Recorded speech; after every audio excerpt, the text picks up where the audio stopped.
بسم اللہ الرحمن الرحیم۔ السلام علیکم۔ میں حکیم نور احمد چودھری آپ کی خدمت میں نعمان کیئر سینٹر کی جانب سے۔ ناظرین، سب سے پہلے گزارش ہے کہ آپ میرے اس چینل کو سبسکرائب کریں تاکہ ہر آنے والی نئی ویڈیو آپ تک بروقت پہنچ سکے۔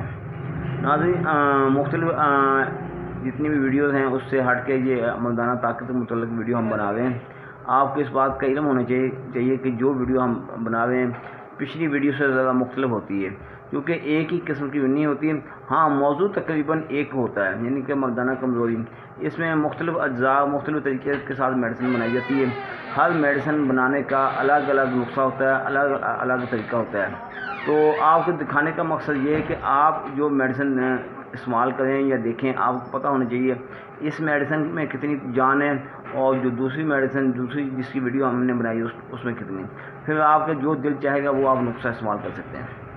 کیونکہ جو سب سے اہم بات یہ ہے کہ میں آپ کو بتا دوں، جو ابتدائی ایام میں جوانی کے ابتدائی عمر میں بچے غلطی کر بیٹھتے ہیں، مشت زنی کرتے ہیں یا کہ غلام بازی کرتے ہیں، یعنی کہ لڑکے کے ساتھ صحبت کرنا۔ اور سب سے بری بات تو یہ ہے کہ جب لڑکی کو مینسز آئے ہوتے ہیں، یعنی ماہانہ پیریڈ ہوتا ہے، ان دنوں میں بھی کئی بندے نہیں معافی دیتے، حالانکہ سخت گناہ ہے۔ گناہ تو سبھی ہیں، یعنی کہ مشت زنی بھی گناہ ہے اور غلام بازی بھی گناہ ہے، اور اس گناہ سے آپ کا ایک نقصان ہو جاتا ہے، آپ کے سیمن ڈیڈ ہو جائیں گے۔ جب آپ کے سیمن ڈیڈ ہو جائیں گے تو آپ بھلے بیوی کے ساتھ روزانہ صحبت کریں گے، حمل نہیں ہو پائے گا۔ اس لیے یہ میں آپ کو بتانا چاہتا ہوں کہ خدا اس بات پر آپ کنٹرول کریں تاکہ ایسی غلطی نہ کریں جس سے آپ کے سیمن ڈاؤن ہوں، کیونکہ جب ایک دفعہ سیمن ڈیڈ ہو جائیں گے پھر تھوڑا علاج بھی مشکل ہو جاتا ہے۔ پھر بندہ سوچتا ہے کہ یار میں نے ایسی غلطیاں تو نہیں کی، حالانکہ جب غلطی کی پکڑ آئے نا تو ایک معمولی سی غلطی سے پکڑ ہو جاتی ہے۔ جب اللہ تعالیٰ نہ پکڑے تو بھلے لوگ لاکھوں گناہ کرتے ہیں، ان کو کچھ بھی نہیں ہوتا، کوئی ٹینشن نہیں ہوتی، اور وہ صاحب اولاد بنے بیٹھے ہیں۔ جب جس کی پکڑ ہوتی ہے وہ ایک معمولی سی غلطی سے بھی پکڑ ہو جاتی ہے۔ خیر، اللہ تعالیٰ معاف کرے، ہمیں بھی معاف کرے، آپ کو معاف کرے، غلطی انسان سے ہو جاتی ہیں۔ تو بتانے کا مقصد ہے کم از کم آپ والدین کو چاہیے کہ ان کا بیٹا، ان کا بھائی جس سوسائٹی میں جا رہا ہے کہ وہ سوسائٹی ٹھیک ہے، کیونکہ میری اکثر جو ویڈیو میں اس بات کو جو میں ہدایت کرتا ہوں تاکہ ویڈیو ہے اور والدین کے لیے ہدایت نامہ بھی ہے، تاکہ ان کے بچوں کو اس بات کا علم ہو، ان کو اس بات کا علم ہونا چاہیے کہ ان کے بچے کس سوسائٹی میں جا رہے ہیں، آیا کہ ان کے دوست شرابی ہیں یا کہ چرس پیتے ہیں یا کہ افیم کھاتے ہیں، کس قسم کا نشہ کرتے ہیں یا سادہ سگریٹ پیتے ہیں۔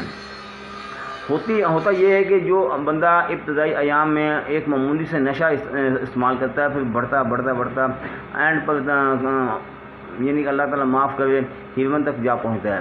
یعنی بعض لوگ تو شراب بے بہا پینے لگ جاتے ہیں، جس سے ان کے گردے تباہ ہو جاتے ہیں، جگر تباہ ہو جاتا ہے، پھیپھڑے ختم ہو جاتے ہیں، اور ایک دن ان کو موت واقع ہو جاتی ہے۔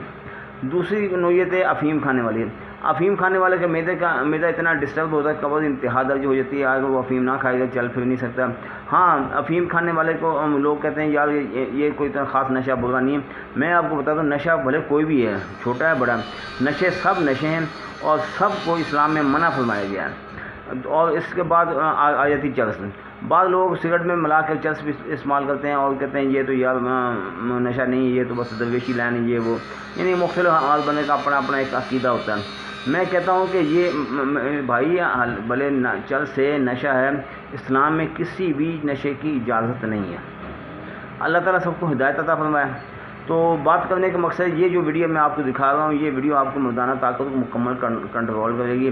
جو لوگ کہتے ہیں کہ ہمارا نفس چھوٹا ہو گیا، ہم سے غلطی ہوگی، ہم مشت زنی کر بیٹھے ہیں، غلام بازی کر بیٹھے ہیں، یا مینسز میں غلطی کر بیٹھے ہیں، بھائی جو غلطی ہوگی تو اللہ تعالیٰ معاف کرے۔ جو ہوگی اس کا یہ ہوتا ہے کہ ایک تو ان کا سائز کم ہو جاتا ہے، نفس آہستہ ڈھیلا پڑنا شروع ہو جاتا ہے، منی پتلی ہو جاتی ہے، بال قطرے آ جاتے ہیں، یوں ہی لڑکی کو دیکھا اسی وقت فوراً قطرے چل پڑیں گے۔ ان تمام معاملات کو کنٹرول کرنے کے لیے ہم نے یہ میڈیسن بنائی ہے۔ یہ تھوڑی مہنگی ہے، اس میں چاندی اور سونے اور کستوری امبر کا جتنے جو حالات ہیں یہ سب کے سب اس میں شامل کیے گئے ہیں۔ یعنی کہ تناسب کے اعتبار سے میں آپ کو بتانا چاہتا ہوں، اگر آپ پوچھنا چاہیں گے تو میں تناسب کے اعتبار سے بھی میں آپ کو بتا دوں گا، اور جو فرضاً یعنی کہ ویڈیو میں اس کا اجزاء بتانا مناسب نہیں ہے۔ ہاں یہ بات میں کہتا ہوں کہ جو لوگ جگہ جگہ سے علاج کرا کر تھک چکے ہیں، کہتے ہیں کہ ہم نے فلاں سے بھی میڈیسن لی، فلاں سے میڈیسن لی، ہمیں فائدہ نہیں ہوا، تو اس بات کا میں آپ کو یہ بات میں بتانا چاہتا ہوں کہ یہ میرا کورس ایک دفعہ آپ استعمال کریں گے، اللہ کے فضل سے آپ کو دوبارہ اس بارے میں کسی قسم کی پریشانی کا سامنا کرنا نہیں پڑے گا۔ کیونکہ ہوتا یہ جو بندہ ایک دو میڈیسن کھا لے گا، اور سب سے اہم بات یہ ہے کہ میرے بتائے ہوئے طریقے کے مطابق، یہ نہ کہ ادھر آپ میڈیسن کھائیں، ادھر آپ صحبت کریں، ادھر آپ میڈیسن کھائیں، ادھر بات پرہیزی کریں۔ ان تمام معاملات کو دیکھتے ہوئے میں آپ کو یہ بات بتانا چاہتا ہوں کہ اپنی میڈیسن کو کنٹرول میں رکھیں، اپنے غذائی احتیاط کریں۔ جس وقت آپ میڈیسن شروع کریں گے، نہ تو آپ نے کوئی غذائی بے احتیاطی کرنی، نہ جنسی بے روی کا شکار ہونا ہے۔ ان تمام معاملات کو دیکھتے ہوئے اپنی جو 40 سے 45 دن کا کورس ہے، جو بیرونی ممالک کے میرے دوست ہیں ان کے لیے میں 60 دن کا کورس بنا کے بھیجتا ہوں، کیونکہ پاکستان میں میڈیسن میں دوسرے تیسرے دن ڈلیور ہو جاتی ہے، باہر کے ممالک میں کم از کم 12 سے 14 یا 15 دن لگ جاتے ہیں۔ اسی لیے میں زیادہ دن اس لیے دیتا ہوں تاکہ ان کو دوبارہ میڈیسن کھانے کی ضرورت ہی نہ پڑے۔ تو کہنے کا میرا بھائی مقصد یہ ہے کہ یہ جو پاؤڈر ہے یہ آپ کھائیں گے صبح اور شام 2 ٹائم کھانے کے لیے۔ اور یہ آئل جو لوگ کہتے ہیں کہ ہم غلطی تو ہوگی، مشتزنی کرنے سے سائز کم ہو گیا، چھوٹا ہو گیا، ٹیڑھا ہو گیا، جو بھی معاملات پیدا ہو گئے یا رگیں پھول گئی، ان میں شہوت نہیں ہے، بلڈ سرکولیشن بہت کم ہو گیا، یہ تیل لگانے سے، یہ میں آپ اس تیل کی پہلے بھی کئی ویڈیو میں آپ کو ذکر کر چکا ہوں، یہ آپ کے رگوں کو کھولتا ہے۔ جو رگیں بند ہو چکی ہیں، جن میں بلڈ سرکل نہیں آ رہا ہے، یا آپ کا سائز چھوٹا ہو گیا یا سختی نہیں آ رہی ہے، ان تمام معاملات کو یہ اکیلا تیل مکمل سیٹ کرنے کے لیے کافی ہے۔